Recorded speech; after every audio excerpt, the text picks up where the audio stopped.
आपण काय खातो यापेक्षा कसं खातो आणि अन्नाविषयी आपला विचार काय आहे, दृष्टिकोन काय आहे, यावर आपलं आरोग्य ठरतं. सुरुवातीलाच तुम्हाला एक प्रश्न विचारते. तुम्ही जेवण शांतपणे, अगदी एकाग्र होऊन, कुठलंही मोबाईल, टीव्ही न बघता, घाई न करता कधी केलेलं आहे बरं? आणि दुसरा प्रश्न, की तुम्ही जेवताना मी हे खाल्लं तर वजन वाढेल, हे माझ्यासाठी चांगलं आहे की नाही? असा गिल्ट किंवा कन्फ्युजन तुमच्या मनात असतं का?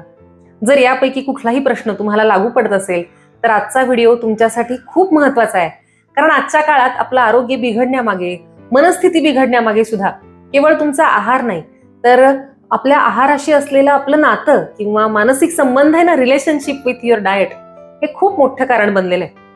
आजकाल आपण स्वतःबरोबर, इतरांबरोबर, इतकंच काय आपल्या पैशांबरोबर आपली रिलेशनशिप कशी आहे यावर आपण बरंच ऐकतो. पण सगळ्यात महत्वाची मूलभूत गरज आहे अन्न. आणि त्याविषयी सुद्धा प्रत्येकाचा एक दृष्टिकोन किंवा एक नातं वर्षानुवर्ष डेव्हलप होत आलेलं असतं. आणि आहाराबरोबर आपलं नातं कसं आहे ना, यावर आपलं व्यक्तिमत्व, आपलं आरोग्य, आपलं जीवन सुद्धा अवलंबून आहे. कारण अन्न म्हणजे फक्त गरज नाही, तर बरंच काही आहे. सध्या दोन प्रकार दिसतात खाण्याच्या बाबतीत.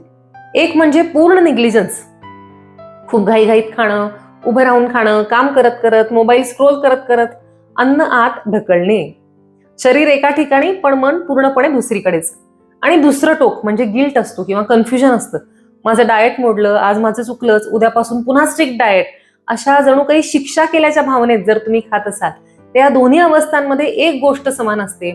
शरीराला किंवा आपल्या विशेषतः मेंदूला, मनाला अन्नाचा नीट मेसेज पोहोचत नाही. आयुर्वेदानुसार अन्न पोटात जाण्याआधी तुमच्या मनातून जातं. मन समाधानी असेल तर अन्न औषध बनतं. आणि मन तणावात, भीतीत, गिल्टमध्ये, कन्फ्युजनमध्ये असेल तर तेच अन्न शरीरासाठी ओझ्यासारखं असतं. आमदोष म्हणजे विषाप्रमाणे अन्नाचा परिणाम होतो जेव्हा मनामध्ये क्रोध, चिंता, भय अशा कुठल्याही निगेटिव्ह भावना असतात. म्हणजे एकाच प्रकारचा आहार पण दृष्टिकोन वेगळा असेल तर तो कधी अमृताप्रमाणे आणि कधी विषासारखं काम करू शकतो. आधुनिक विज्ञान हा मुद्दा वेगळ्या शब्दात मांडलेला आहे विज्ञानाने. गट ब्रेन ऍक्सिस म्हणजे मेंदूचा आणि पोटाचा थेट जो एक रिलेशन आहे. जेव्हा आपण घाईत, गिल्टमध्ये, कन्फ्युजनमध्ये असतो तेव्हा शरीर फाईट ऑर फ्लाईट मोडमध्ये जातं. अशा वेळी डायजेशनसाठी लागणारा जो पॅरासिम्पथेटिक रिस्पॉन्स आहे तो कमी होतो. सलाइवा कमी तयार होते, डायजेस्टिव्ह एन्झाईम्स कमी होतात, गॅस्ट्रिक ऍसिड्स, बाईल सिक्रिशन्स मंदावतात. म्हणजेच विचार बदलले, हार्मोन्स बदलतात, पचन मंद होतं. अन्न नीट न पचता पुढे गेलं की गॅस, ऍसिडिटी, IBS, कॉन्स्टिपेशन हे सगळं सुरू होतं आणि हे सायकल चालू राहतं. आणि अनेक पेशंट्स म्हणूनच मला सांगत असतात की मी खूप चांगला आहार घेतो तरी माझं पोट बिघडलेलं असतं. कारण प्रश्न काय खाताय याचा नाही, तर प्रश्न तुम्ही कसं खाताय याचा सुद्धा असतो. आता गिल्ट जी भावना आहे ना, त्याविषयी मला वाटतं थोडं बोलायला हवं. कारण पचनासाठी गिल्ट हे खूप एक अदृश्य विषासारखं कारण आहे. कारण त्यामुळे आपण आपल्याशीच युद्ध करत असतो. एकीकडे जेवायचं आणि दुसरीकडे स्वतःला दोष द्यायचा. अशा वेळी शरीराला जाणारा संदेश काय असतो की जे काही खातोय आपण ते धोकादायक असू शकतं. मग त्या जेवणानंतर तुम्हाला ऍसिडिटी होते किंवा पुन्हा क्रेविंग्स होतात किंवा उगाचच खाणं सुरू होतं आणि पुन्हा गिल्ट वाढतो. हे एक सायकल आहे. गिल्ट, स्ट्रेस, मग डायजेशन बिघडणं, क्रेविंग्स, अजून गिल्ट. आणि याचा दुसरा भाग आहे ना, तो पण तितकाच महत्वाचा आहे. जसं आपली मनस्थिती पचनावर परिणाम करते तसंच पचन बिघडलं ना की मनस्थिती सुद्धा बिघडते. अँझायटी, लो मूड, फोकस कमी होणं, कन्फ्युजन या सगळ्यांचं मूळ अनेक वेळा तुमच्या पचन संस्थेमध्ये काहीतरी बिघाड झालेला असू शकेल. कारण शरीरातलं सुमारे 90% सिराटोनिन म्हणजे हॅपी हार्मोन हे आतड्यांमध्ये तयार होतं. पचन बिघडलं की मन सुद्धा बिघडतं. म्हणून माइंडफुल इटिंग खूप महत्वाचं आहे. ही काही एखादी फॅन्सी गोष्ट नाही.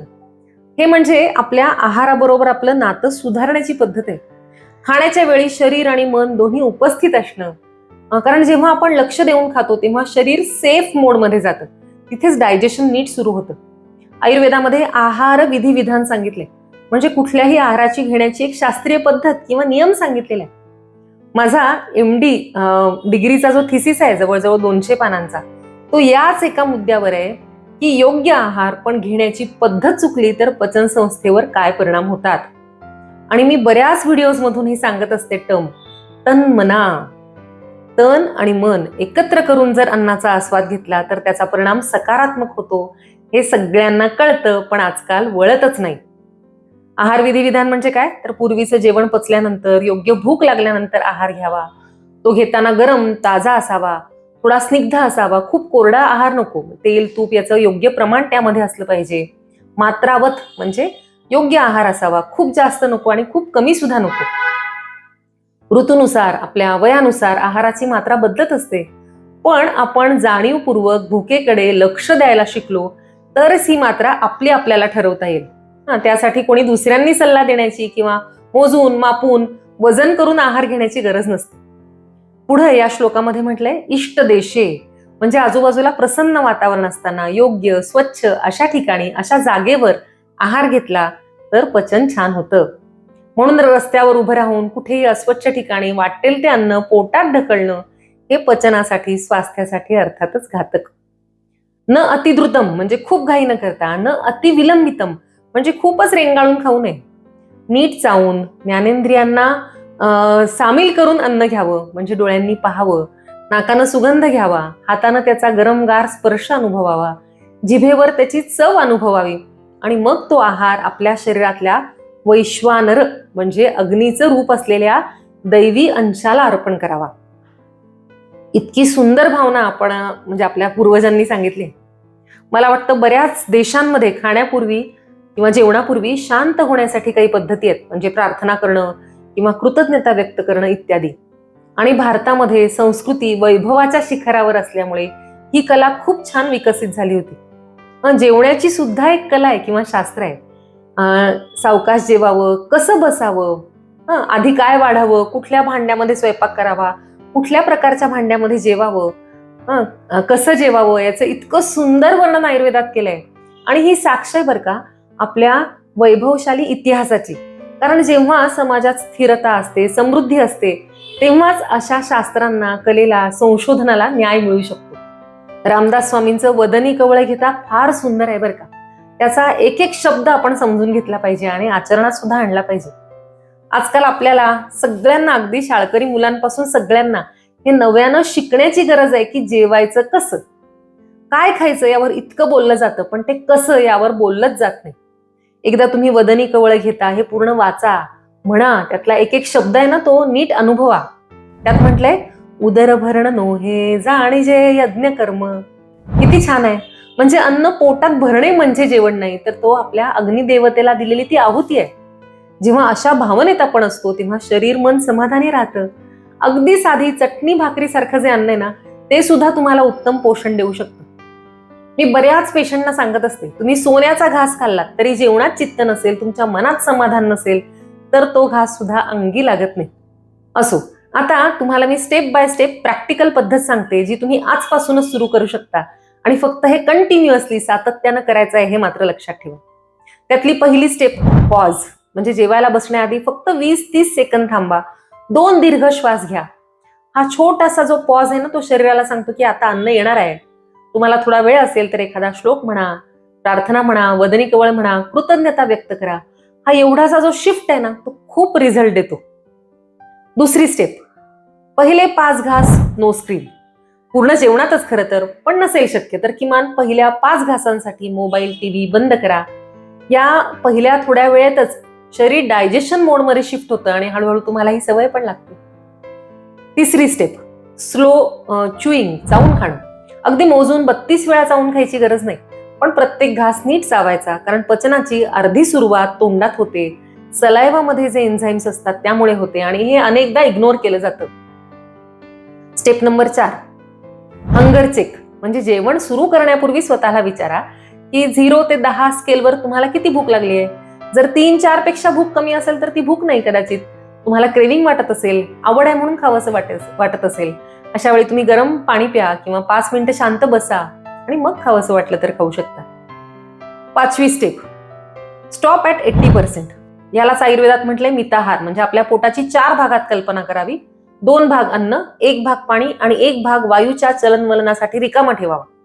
म्हणून अगदी आकंठ जेवू नका. 80% पोट भरल्यानंतर थांबायला शिका. जेवणानंतर शांत बसणं, शतपावली किंवा वज्रासन यामुळे सुद्धा खूप फायदा होतो. तर अशा 5 स्टेप जर फॉलो केल्या तर तुमच्या खूप तक्रारी आपोआप कमी होतील. त्यासाठी औषधांची गरजच उरणार नाही. कारण आपला किंवा आपल्या पचन संस्थेचा शत्रू हा तेल म्हणा, साखर म्हणा, कार्बोहायड्रेट्स म्हणा, आहारातले कुठले कुठले घटक हेच नाही बरं का, तर खरा शत्रू आहे घाई, आपला अन्नाचा दृष्टिकोन चुकीचा, गिल्ट. म्हणून आजपासून 7 दिवसांचा एक छोटा प्रयोग करा. जेवणाआधी 1 मिनिटाचा पॉज, पहिल्या 5 घासांसाठी स्क्रीन बंद, सावकाश चावून खाणे, 80% पोट भरल्यानंतर थांबणे आणि प्रत्येक वेळी जेवणापूर्वी स्वतःची भूक चेक करणे. तुमच्या पचनात, तुमच्या एनर्जीमध्ये, क्रेव्हिंग्समध्ये फरक जाणवतो का ते मला नक्की कळवा. स्वतःपासून सुरुवात करा, तर कुटुंबातील बाकीचे जण किंवा तुमच्या कामाच्या ठिकाणी सुद्धा इतर लोक हळूहळू हे फॉलो करायला लागतील. आपल्याला समाज सुदृढ करायचा आहे आणि त्यासाठी अशा छोट्या सवयी खूप महत्वाच्या असतात. कारण आरोग्याची सुरुवात फक्त आहारातून नाही, तर ती मनातून होत असते. कसा वाटला आजचा व्हिडिओ मला नक्की कळवा. आशा आहे की दैनंदिन जीवनात यामुळे तुमचा काहीतरी उपयोग होईल, नवीन काहीतरी शिफ्ट होईल अशी आशा करते. आणि भेटूया पुढच्या व्हिडिओतून. शुभम भवतु. धन्यवाद.